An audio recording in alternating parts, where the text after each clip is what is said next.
Amerika Birleşik Devletleri'nin gerileme sürecinde denizdeki Hindistan. Hint Okyanusu'nu yarımada coğrafyasıyla ikiye bölen, batısında Hürmüz ve Bab el-Mandeb, doğusunda Malakka boğazlarına komşu olan Hindistan, Avrupa, Afrika ve Asya'yı geniş su yolları ve limanlarıyla birbirine bağlayan stratejik bir konuma sahiptir.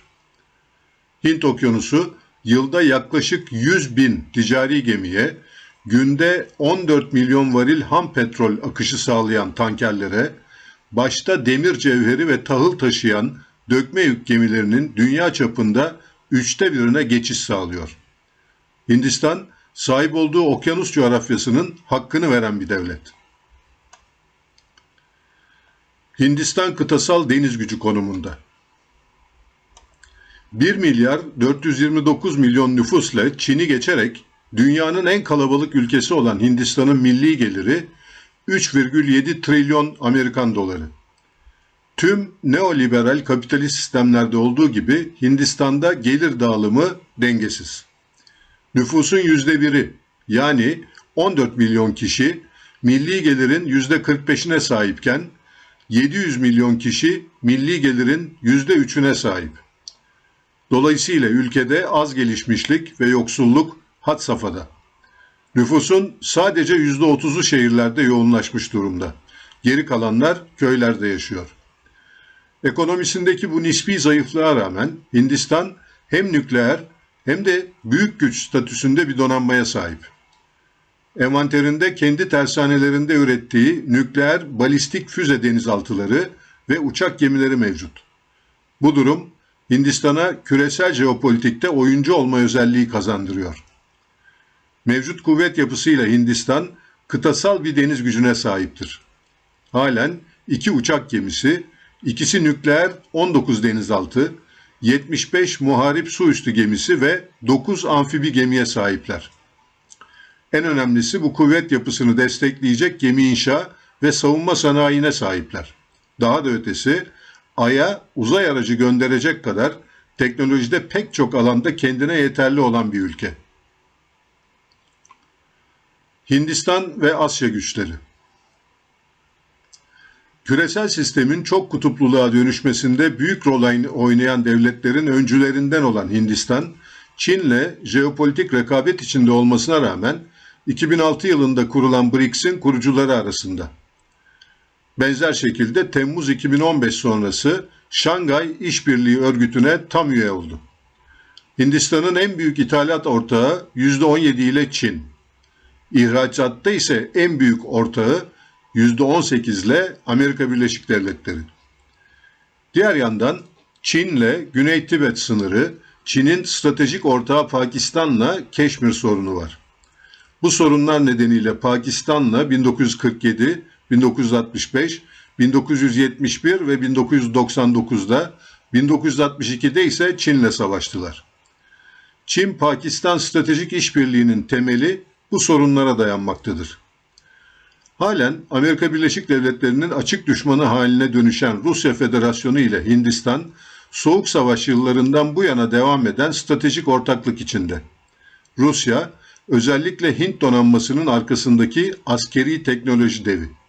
Bu sayede nükleer denizaltı inşa edebiliyorlar. Hindistan ve Batı güçleri. Hindistan diğer yandan Avrupa Birliği ve Amerika Birleşik Devletleri ile dengeli ilişkilere sahip. Bu kapsamda kendisini her geçen gün Hint Okyanusu'nda sıkıştıran Çin donanması, Hindistan için 21. yüzyılda jeopolitik bir endişe kaynağıdır. Çin'le Hindistan'ın temel sorunlarından birisi gerek Hint Okyanusu, gerekse Pasifik Okyanusu kıyısında etki rekabeti üzerinde odaklanıyor. Bu durumu Amerika Birleşik Devletleri kullanmaktadır.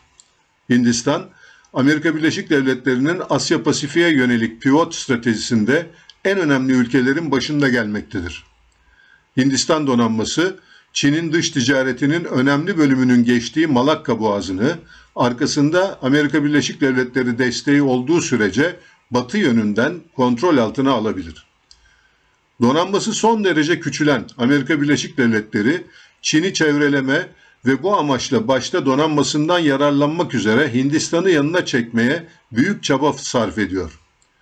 2005 yılında Hindistan'la nükleer teknoloji alanında imzaladıkları işbirliği anlaşması bu ilişkilerin geldiği seviyeye iyi bir örnektir. Amerika Birleşik Devletleri bu hamleyle sadece kendi iradesi dışında nükleer güç sahibi olan bir ülkenin nükleer statüsünü tanımakla kalmadı, aynı zamanda işbirliği geliştirdi.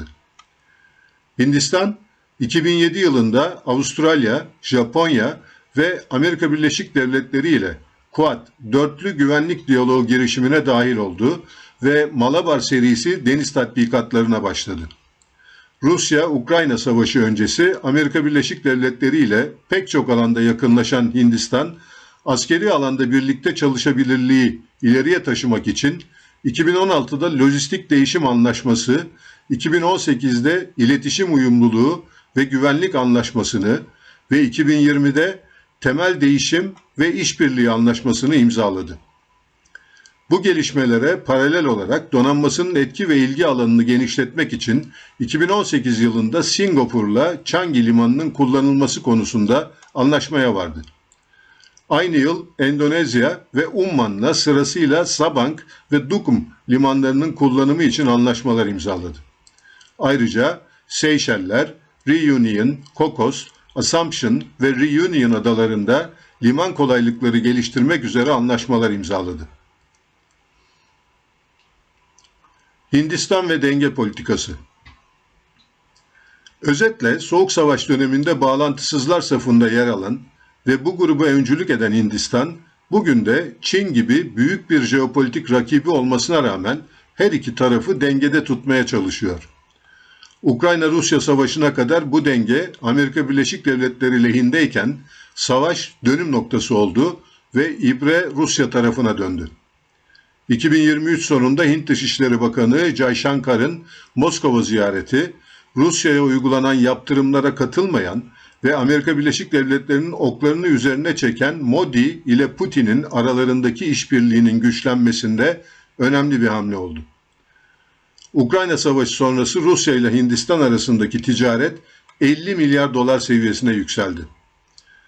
Amerika Birleşik Devletleri'nin topraklarında Hint muhaliflere izin vermesi, Hindistan'ın başını çektiği küresel güneyin Asya Pasifik'te Rusya ve Çin'e yönelmesi, Batı'nın Ukrayna'da kaybeden tarafta olması, Amerika Birleşik Devletleri ile Çin arasında yumuşamanın başlaması Hindistan'ın Rusya ile yakınlaşmasında rol oynadı. 2024'te 2 yıllık aradan sonra Moskova'nın batıdan koptuğu bir konjonktürde Hindistan-Rusya zirvesi yeniden başlayacak. Amerika Birleşik Devletleri'nin İsrail'in Gazze'deki savaş suçları yüzünden ahlaki üstünlüğünü kaybettiği, Yemen'e Birleşmiş Milletler Güvenlik Konseyi kararı olmadan saldırdığı, yani kural temelli dünyayı kendi elleriyle yok ettiği bir ortamda Hindistan'ın Rusya ile yakınlaşma sürecinde elinin güçlendiğini söyleyebiliriz. Bu durum, Hint Dışişleri Bakanı'nın Moskova ziyaretinde gündeme gelen savunma sanayi alanındaki işbirliğini arttırmada önemli rol oynayacaktır.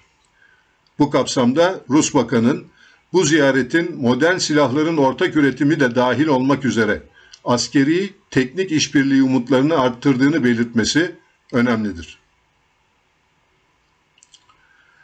Hint donanmasının başarı öyküsü. Hindistan egemenliğini kazandığı 1946 yılından sonra donanmasını oluştururken gerek kuvvet yapısı, gerekse komuta yapısı ile gelenek ve göreneklerinde dahi uzun süre sömürgesi olduğu İngiltere'yi örnek aldı. 1971 yılına kadar denizaltısı olmayan Hindistan, özellikle son 20 yılda inanılmaz bir gelişme göstererek Hint Okyanusu'nda ciddi bir denizci jeopolitik aktör haline geldi. Hindistan, 2004'te yayımlanan ilk deniz stratejisiyle kıyı sularıyla sınırlı, kısıtlı bir stratejiye sahiptiler. 2007 belgesiyle kendi yetki ve ilgi alanlarında yabancı güçlerin varlığını dengeleyen ve sorgulayan bir modele geçtiler. 2009 belgesiyle Hint Okyanusu'nu kendi güvenlikleri için kontrol ve güvenlik altına almaya odaklandılar.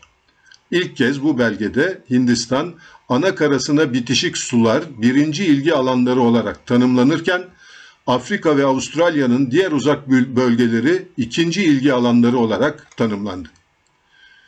2015 deniz stratejisi Ukrayna ve Gazze krizleri öncesinin küresel konjonktüründe Çin'i dengelemek üzere kaleme alındı. Hindistan'ın jeopolitik rakibi Çin'in ağır ağır Hint Okyanusu'nda varlık göstermeye başlaması ve Pakistan'la artan stratejik işbirliği bu süreçte önemli rol oynadı. Ancak 2015 sonrası çok daha güçlü ve etkin Hint donanma varlığının ve stratejisinin ortaya çıkmasının temel nedeni dünya ekonomik sisteminin ağırlık merkezinin artık geri dönüşü zor şekilde Asya'ya yönelişi oldu.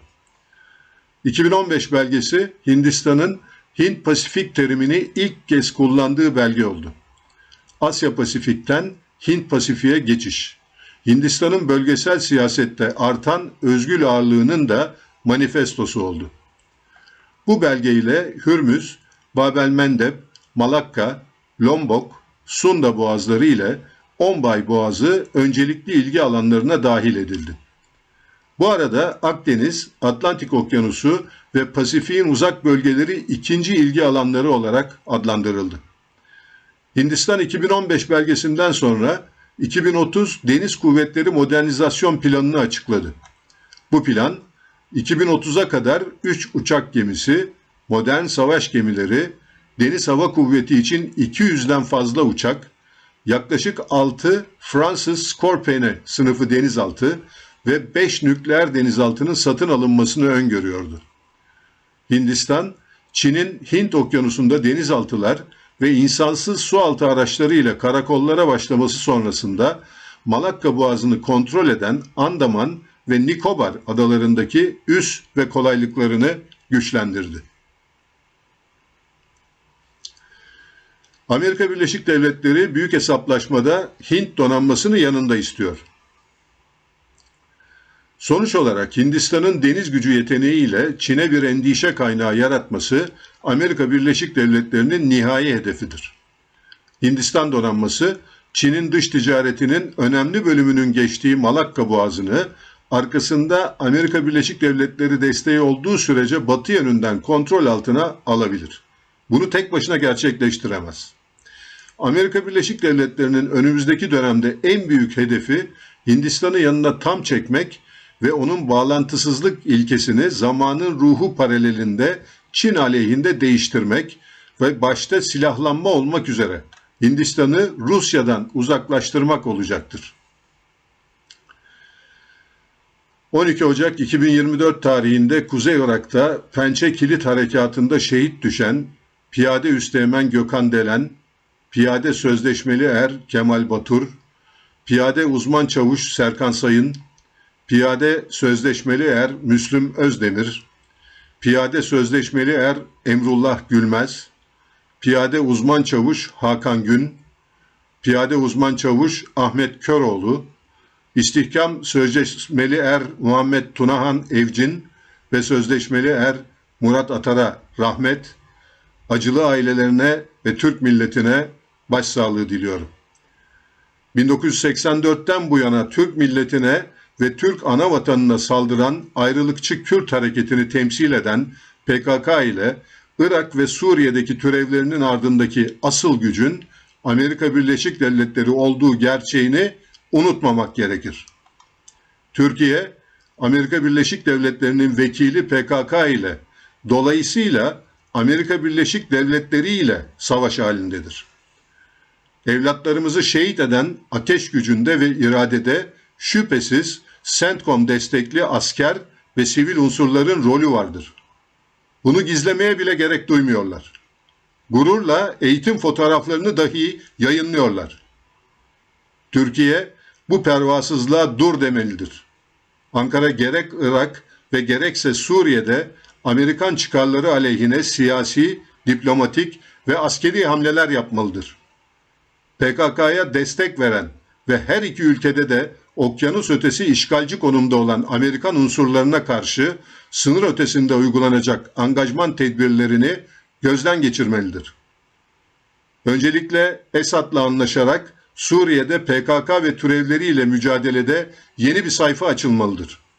Türkiye, bölgemizdeki Amerika Birleşik Devletleri destekli kanserojen yapıyı def etmek üzere Asya güçleriyle işbirliğini geliştirmelidir. Bir yandan şehit verip diğer yandan NATO'ya ve dolayısıyla Amerika Birleşik Devletleri'ne yaranarak sonuç alamayız. Kürecik ve İncirlik, Amerika Birleşik Devletleri ve İsrail jeopolitik çıkarlarına hizmete devam ediyor. Yemen'e saldıran Amerikan ve İngiliz güçlerinin bağlı olduğu 39 üyeli Birleşik Deniz Kuvveti CMF Combined Maritime Force'a üyeliğimiz devam ediyor. Cem Gürdeniz